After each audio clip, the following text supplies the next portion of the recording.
Hi guys, welcome to BI money. Bitcoin और crypto currency market के अंदर एक बड़ा क्रैश देखने को मिल रहा है। और जो फ्राइडे को जैक्सन हॉल जो स्पीच थी फेड के चेयरपर्सन की, जितना भी गेन किया था वो सारा यहाँ पे अब लूज़ होता देखने को मिल रहा है। इनफैक्ट उससे ज़्यादा बड़ा क्रैश देखने को मिल रहा है, क्योंकि बिटकॉइन 1,10,000 के नीचे आ गया है और अभी भी 1,09,500 चल रहा है और 1,08,000 के आसपास से ये बाउंस बैक करके यहाँ इस लेवल पे आया है। लेकिन यहाँ पर मार्केट के अंदर ये प्रेशर क्यों है? क्या हुआ एकदम से? ऐसी कौन सी न्यूज़ है जिसकी वजह से हमें इतना बड़ा क्रैश देखने को मिल रहा है? इसको समझने की कोशिश करेंगे और यहाँ पे हमें क्या करना चाहिए, क्योंकि यहाँ पर अगर आप देखते हो एक इम्पॉर्टेंट इसने हमारी सपोर्ट जो थी 1,10,000 से 1,12,000 का जो जोन है उसको इसने लूज़ किया है, जो कि कहीं ना कहीं ऐसा लगता है कि एक परेशानी वाली बात तो है ही। लेकिन अगर यहाँ नहीं टिकता है और यहाँ पे जल्दी से ये बाउंस बैक नहीं करता है तो कहाँ इंपॉर्टेंट सपोर्ट है, इसको हम समझने की कोशिश करेंगे और ओवरऑल हमें क्या करना चाहिए। दोस्तों, मार्केट के अंदर ये सारी चीज़ें उधेड़ बुन चलती रहेंगी, लेकिन अगर ये मत भूलिएगा कि अगर हम बॉटम से देखते हैं तो 15,000 से बिटकॉइन 1,10,000 पे है और एथेरियम $1,000 से लगभग $4,500 के आसपास है। तो यहाँ पे 2025 के अंदर ऐसा नहीं है कि कुछ नहीं हुआ है, लेकिन जब मार्केट ऐसे क्रैश करती है तो लगता है कि भैया कुछ भी नहीं हो रहा है। और ओवरऑल क्रिप्टो करेंसी मार्केट की वैसे ट्रेडर्स के लिए अगर देखते हैं तो बैंड तो बजी हुई है ना। शॉर्ट टर्म के हिसाब से देखते हैं तो परेशानी वाली बात तो है ही ना। तो वही चीज़ अभी हमारे साथ में यहाँ पे हो रही है, लेकिन हमें यहाँ क्या करना चाहिए वो समझने की कोशिश करेंगे और बहुत सारी बात करेंगे कि यहाँ पे इथेरियम, बिटकॉइन, क्रिप्टो करेंसी को लेके हम क्या करें, कौन से कॉइन पे अब हमें फोकस करना चाहिए, क्या एग्जिट कर दें, क्या सेल करें, बाय करें, होल्ड करें। ये सारे जो क्वेश्चंस हैं हमारे मन के अंदर इस टाइम पे चल रहे हैं और इन सब के मैं यहाँ पे जवाब देने की आपको कोशिश करूँगा और यहाँ पे आपको बताने की कोशिश करूँगा कि ये मार्केट के अंदर क्रैश हुआ क्यों है। तो ये चैनल है हमारा बीआई मनी के नाम से। यहाँ पे हम कोशिश करते हैं जो भी इन्फॉर्मेशन अपडेट हो आपको अप टू डेट रखने की। तो हमारे चैनल को सब्सक्राइब कर लीजिएगा, वीडियो को लाइक और शेयर करिएगा। दोस्तों, ये जो मार्केट के अंदर अभी फ़िलहाल क्रैश देखने को मिल रहा है उसके पीछे एक बड़ा रीज़न है। यहाँ पर जो 2 दिन पहले, या आप कह लीजिए 25 अगस्त की बात करते हैं, तो एक वेल है जिसको ब्लेम किया जाता है कि भैया इनके पास में 24,000 बिटकॉइन थे और अभी भी ये 1.5 लाख बिटकॉइन के आसपास होल्ड करके बैठे हुए हैं। ये न्यूज़ निकल के आ रही है 24,000 बिटकॉइन थे और यहाँ पे उन्होंने ये सेल किए हैं और इसकी वजह से हमें आप देखोगे तो एक सडन डंप देखने को मिला था। $1,14,000 से सीधा बिटकॉइन का प्राइस $1,10,000 पे आ गया था और उसके बाद ये बात अलग है कि रिकवर कर गया था, लेकिन अभी फ़िलहाल दोबारा से क्रैश करता देखने को मिल रहा है। तो आप कहते हैं ना डोमिनो इफेक्ट कि यार मार्केट के अंदर एकदम से सेलिंग प्रेशर आया, तो इसकी वजह से यहाँ पे सबसे पहले बिटकॉइन के प्राइस के अंदर सेलिंग ट्रिगर हुई।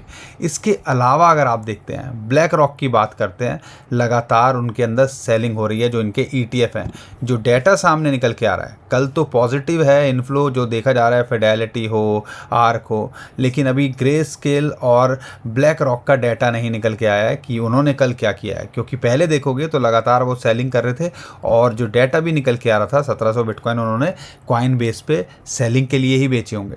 तो यहाँ पर जो है आप समझने की कोशिश करो, ये एक सेलिंग प्रेशर बिटकॉइन के ETF की तरफ से और यहाँ पे वेल्स और मैनिपुलेशन जो चलती है वो किसी से छुपी नहीं है। यूजुअली ये तब भी होता है जब हम देखते हैं कि मार्केट के अंदर कई बड़े लोगों की एंट्री कराने की कोशिश की जाए। क्योंकि यहाँ पे माइक्रो स्ट्रेटजी की बात करते हैं, उन्होंने कल 3,000 बिटकॉइन खरीद लिए। उससे पहले अगर मैं बात करता हूँ मेटा प्लैनेट की, उन्होंने भी यहाँ पर 500-700 बिटकॉइन खरीदे। और अभी जो डेटा सामने निकल के आ रहा है इसको कैसे इग्नोर कर दें कि इन्वेस्टमेंट एडवाइज़र्स की बात करते हैं जो कि दुनिया भर के अंदर हैं, उनके अंदर से ऑन करते हैं largest bitcoin exposure among other categories. अगर दूसरी कैटेगरीज को कंपेयर करते हैं तो यहाँ पर लार्जेस्ट बिटकॉइन एक्सपोजर उनके पास में है और वो है $17.4 बिलियन वर्थ के बिटकॉइन ETF वो लेके बैठे हुए हैं। तो यानी कि इन्वेस्टमेंट एडवाइज़र्स की बात करें, उनको जो कह सकते हो कि एक लार्जेस्ट चंक वो होल्ड करके बैठे हुए हैं, तो उनके थ्रू किसी ना किसी ने तो बाय किया होगा ना।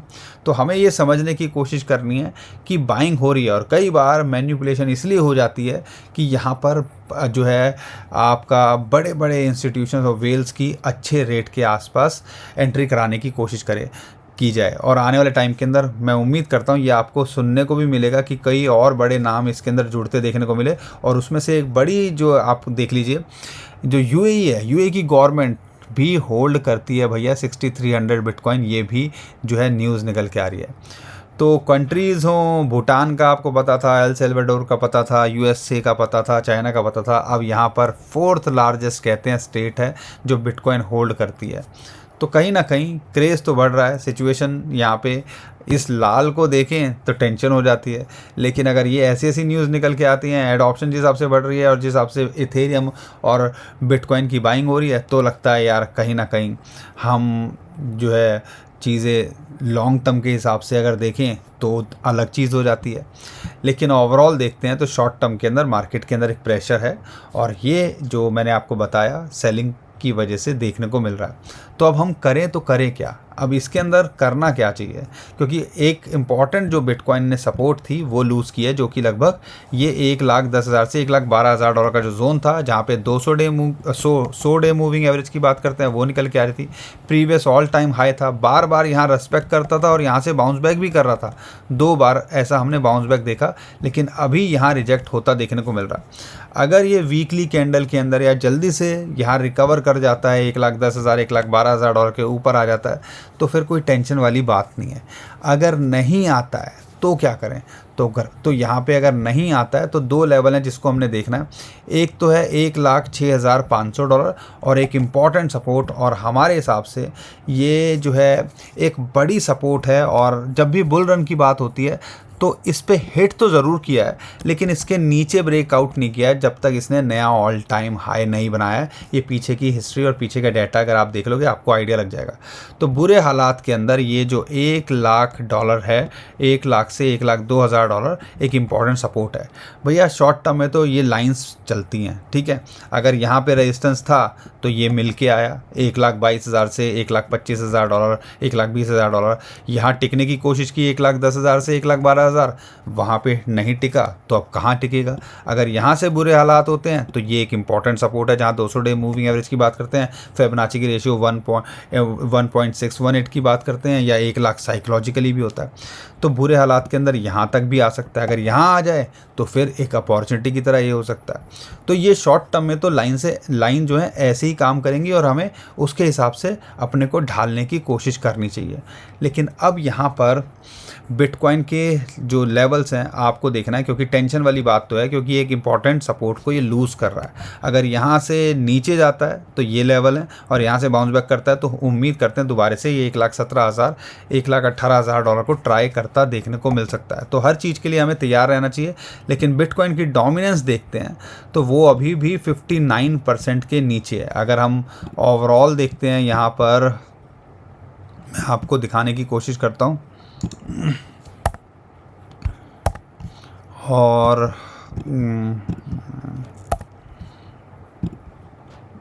एक यस, अगर बिटकॉइन की डोमिनेंस को देखते हैं 59% के नीचे चल रही है। अभी एक क्विक बाउंस देखने को मिला, क्योंकि यहाँ पे बिटकॉइन ने करेक्ट किया, उससे ज़्यादा ऑल्ट कॉइन्स यहाँ करेक्ट करते देखने को मिले। अगर यहाँ पर ये 60% के नीचे है तो भी हम यहाँ पे टेंशन फ्री हैं। लेकिन एक टेंशन होती है, वो होती है जब हम बिटकॉइन के डेटा को सितंबर महीने के अंदर देखते हैं, क्योंकि सितंबर को अगर देखते हैं तो यहाँ पे क्या निकल के आता है कि यहाँ पर सितंबर का महीना यूजुअली बुरा होता है। अगस्त का महीना बुरा नहीं होता, लेकिन अगस्त के महीने के अंदर अभी हमें प्रेशर देखने को मिल रहा है। हम उम्मीद करते हैं अभी भी 3-4 दिन है, हो सकता है रिकवरी होता देखने को मिल जाए, लेकिन सितंबर के महीने के अंदर यूजुअली प्रेशर होता ही है। तो उसके लिए भी हमें यहाँ तैयार रहना चाहिए। लेकिन बिटकॉइन की डोमिनेंस देखते हैं तो 60% के नीचे है, तो ज़्यादा परेशान होना नहीं है। लेकिन बस वही है कि जब हम मार्केट के अंदर ऐसे बड़े क्रैश देखते हैं तो ऐसा लगता है यार थोड़ा सा और बेटर हो जाता या यहाँ पे हमारा नंबर आ जाता तो हम एग्ज़िट कर जाते, लेकिन ऐसा फ़िलहाल होता देखने को नहीं मिल रहा है। लेकिन ऐसा नहीं है कि आने वाले टाइम के अंदर चीज़ें रिकवर नहीं करेंगी। अगर मैं इथेरियम की बात करता हूँ यहाँ पर और इथेरियम को देखते हैं तो यहाँ पे अगर हम इथेरियम की बात करते हैं, ये अब इस चार्ट को देखो, हमने आपके साथ में शेयर भी किया था कि भैया एक रेजिस्टेंस होता है, कभी भी ऑल टाइम हाई होगा या उसके पास होगा तो 4800 से $5000 एक रेजिस्टेंस मिलेगा, वहाँ प्रिंसिपल निकालने पे फोकस कर सकते हो। उम्मीद करता हूँ तो अब आपने इस चीज़ को ध्यान दिया होगा। तो यहाँ पे अभी जो फिलहाल एक सपोर्ट है वो 21 डे मूविंग एवरेज की मिल रही है, ये जो ब्लू लाइन आपको दिख रही है, जो कि लगभग आती है ऑलमोस्ट $43-52 पे। अगर यहाँ नहीं टिकता है हमारे हिसाब से तो एक इम्पॉर्टेंट सपोर्ट $4000 पे है, और यहाँ पर आप कह लीजिए एक इम्पॉर्टेंट सपोर्ट जोन आ गया है 4000 से ये $3800, जहाँ पे 50 डे मूविंग एवरेज की भी सपोर्ट निकल के आती है। तो ये दो लेवल हैं जिस पे फोकस करना है, 4000 से $3800 का जोन, ये एक इम्पॉर्टेंट सपोर्ट है, और एक दूसरा जो सपोर्ट जोन है वो है $3400 से $3500 के बीच में। तो ये दो लेवल हैं, अगर इथेरियम इन रेंज के अंदर आता है तो एक अपॉर्चुनिटी की तरह हमें यहाँ दिखता है। लेकिन यहाँ पर एडीए की बात करते हैं, दूसरे कॉइन्स की बात करते हैं, अच्छी खासी मोमेंटम के बाद के अंदर वो भी करेक्ट होते देखने को मिल रहे हैं। अगर एडीए गलती से $0.7 के आसपास आ जाए तो यहाँ पे इसके अंदर अपॉर्चुनिटी की तरह इसको देखिएगा। सोलाना को देखते हैं, अगर यहाँ पे देखते हैं प्रीवियस अपने जो अभी रिसेंटली लो से देखते हैं तो कुछ खास नहीं गिरा है, लेकिन हाँ अगर $150-160 के आसपास आ जाए तो सोलाना में भी फोकस किया जा सकता है। एक्सआरपी की बात करते हैं, ये तो ऐसे ही स्टेबल स्टेडी है, तो इसके अंदर हम वही है कि हम सिर्फ मोमेंटम का वेट कर रहे हैं, हम इसके अंदर कुछ खास करने की कोशिश नहीं कर रहे हैं। लेकिन करें तो कौन से कॉइन्स के अंदर करें? ये कॉइन्स ज़्यादातर जो बड़े कॉइन्स हैं वो हाइप कर चुके हैं, तो यहाँ पे ऐसे कॉइन में फोकस करो जो कि भैया अभी कुछ कर ही नहीं रहे। तो उसके अंदर से एक नियर हो सकता है जो कि $2.5 के नीचे आ रहा है, लेकिन परफेक्ट एंट्री देख रहे हो तो भैया $2 के $2.2 के आसपास आ जाए तो एक अपॉर्चुनिटी की तरह ये भी आपके लिए हो सकता है। लिंक की बात करते हैं, 21 डे मूविंग एवरेज की सपोर्ट मिल रही है, अगर एंट्री के लिए देख रहे हो तो यही है भैया, $20 के आसपास आए और एक एंट्री $15 के आसपास मिले तो यहाँ आपको उसके हिसाब से देखना चाहिए। लेकिन यहाँ पर अगर डॉट की बात करते हैं, बहुत सारे लोग पूछ रहे हैं, ये भी एक रेंज बाउंड के अंदर है, लेकिन जिस लेवल के आसपास है $3.7 के आसपास, इसके ऊपर भी अपॉर्चुनिटी की तरह इसको देखा जा सकता है। गाला के ऊपर फोकस कर सकते हो, लेकिन अगर एंट्री देख रहे हो तो 1550 0.015 के आसपास आ जाए तो यहाँ आपको फोकस करना चाहिए। बाकी बहुत सारे कॉइन्स हैं, एप्टॉस के लिए देखते हैं, इसके अंदर भी कुछ खास हो नहीं रहा है, एक रेंज के अंदर ये चल रहा है, तो $4 के आसपास अगर ये मिल रहा है ये भी एक अपॉर्चुनिटी की तरह आपके लिए हो सकता है। तो बहुत सारे कॉइन्स हैं जिन पे आप फोकस कर सकते हो, जैसे कि अगर मैं ओंडो की बात करता हूँ, यूजुअली जो हम बात करते हैं उनके अंदर एक होता है मेन ओंडो, $0.9 एक अपॉर्चुनिटी यहाँ लगती है, और एक एंट्री जो है $0.75 के आसपास ओंडो के अंदर दिखती है। आर्बिट्रम को लेके भी अगर मैं बोलता हूँ तो कई लोग जो कॉमन जो है कॉइन्स की बात करते हैं उनकी बात करते हैं तो उसके अंदर से आर्बिट्रम $0.5 के आसपास चल रहा है। अगर आप लॉन्ग टर्म के लिए देख रहे हो एंट्री बनती है, लेकिन हमारे हिसाब से एग्जैक्ट अगर अच्छी एंट्री देख रहे हो तो वो $0.4 के आसपास ही बनती है। यहाँ पर अगर आप देखते हो $0.3 से अगर इथेरियम यहाँ पे थोड़ा करेक्ट कर रहा है तो ये आर्बिट्रम हो, लेयर 2 के कॉइन हो, डेक्स हो, ये सब उनके यहाँ करेक्शन में आते देखने को मिल रहे हैं।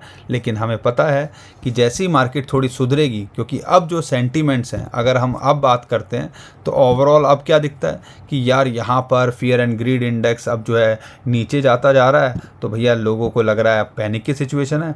और जब हम ये सोचना शुरू कर देंगे कि भैया मार्केट के अंदर कुछ नहीं हो रहा है, तब उम्मीद करते हैं कि भैया ये अपना खेल कर देते हैं। यूजुअली हमने ये देखी है चीज़ें, तो हमें हर चीज़ के लिए प्रिपेयर रहना है, बुरे हालात के लिए भी तैयार रहो, सही के लिए भी तैयार रहो। लो बात करते करते दोबारे से ये $1,10,000 को के आसपास आने की कोशिश कर रहा है, तो हमें हर चीज़ के लिए तैयार रहना है। लेकिन हम उम्मीद कर रहे हैं, हमारा जो देखना है अगर ये जल्दी से रिकवर कर जाता है, कई बार ऐसा भी होता है एक आधे दिन के लिए परेशान कर देता है फिर बाउंस बैक कर जाता है, तो ये जल्दी अगर यहाँ रिकवर कर जाता है तो कोई टेंशन वाली बात है ही नहीं। लेकिन अगर नहीं करता है तो हमें जो लेवल मैंने आपके बताए हैं उस पर आप फोकस कर सकते हो। बाकी दोस्तों बहुत सारे कॉइन्स हैं डिप के अंदर मौका दे रहे हैं, मौका लगता है, लेकिन वही बात है, जब ऐसे हालात हो जाते हैं, ऐसी मार्केट क्रैश करती है तो लगता है यार क्या मौका, इसको छोड़ो, छोड़ छाड़ के भागो। ये चीज़ें चलती रहेंगी। उम्मीद करता हूँ आपको हमारा कंटेंट अच्छा लगा होगा। वीडियो पसंद आई तो वीडियो को लाइक, चैनल को सब्सक्राइब और शेयर ज़रूर करके जाइएगा। अभी के लिए टेक केयर, बाय बाय।